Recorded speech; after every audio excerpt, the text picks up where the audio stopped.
Hey guys, today we are going to cover a cake board with fondant and bake it. Right now I am just opening up some black Renshaw fondant.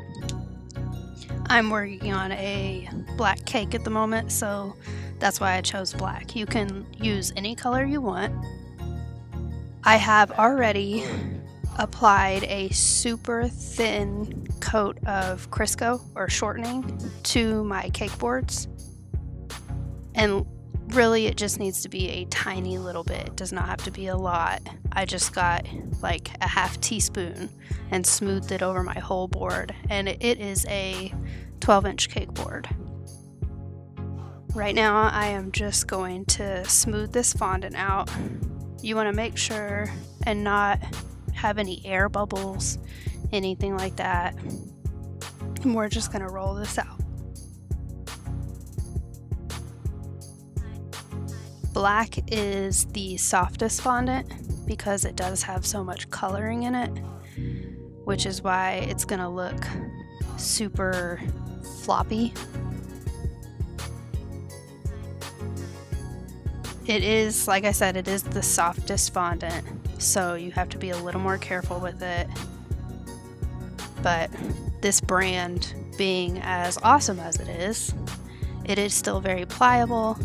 It's not going to rip on you, but black is one of the hardest colors to work with in fondant, the navy blue also.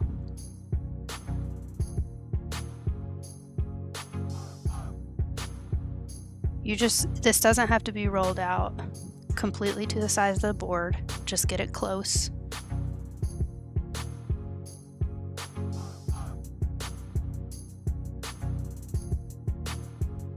And if you see any bubbles along the way, just take a straight pin and pop them, because any type of blemish that happens before the board is baked will show up even more once you bake it. So I'm just going to roll this up on my rolling pin and lay it across, and that Crisco is going to act as a type of glue. It's going to hold that on there. Now you just roll it onto your board. You see how it's not completely big enough, but you roll it on there. Make sure that you're getting any air bubbles out. Again, if you have one that is giving you a hard time, just take a straight pin, and then right there where I stopped, there's going to be a little divot that I never really got to go away. It's going to be hard to see it right now. I mean, it looks super smooth and shiny. Once you bake it, it is going to make it slightly matte. So I'm just taking a straight razor and line it up horizontally with your board. Vertically with your board. And you're going to take that all the way around. We're not going to leave this hanging on there. Just trim it all the way off.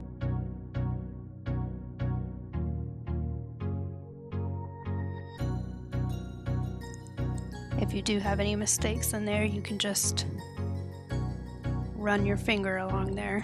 When I take these scraps away, I'm just going to lightly run my fingers around the side and get any pieces that are kind of sticking out.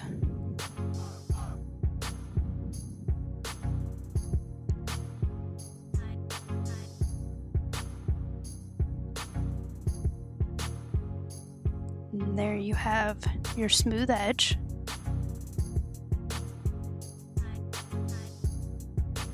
I'm just smoothing out a little, trying to get that little dent out of there, because as I said, any imperfections are going to be magnified.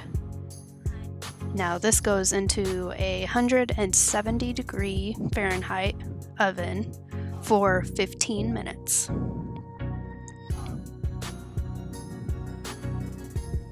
"15 minutes later, you do not want to touch it. It's still going to be very soft. You need to let this set and cool for at least 1 hour. once it's completely cool, you see here it's turned matte, and I do have a few little imperfections on there, but the great thing about these is you can tap on it, no fingerprints, no nail prints. It's going to be hard to mess up once you get your cake on there, so it's a great way to do a board. The exposed edge, you are going to want to just take a ribbon and hot glue a ribbon on there, and there is your covered baked board. Thanks for watching.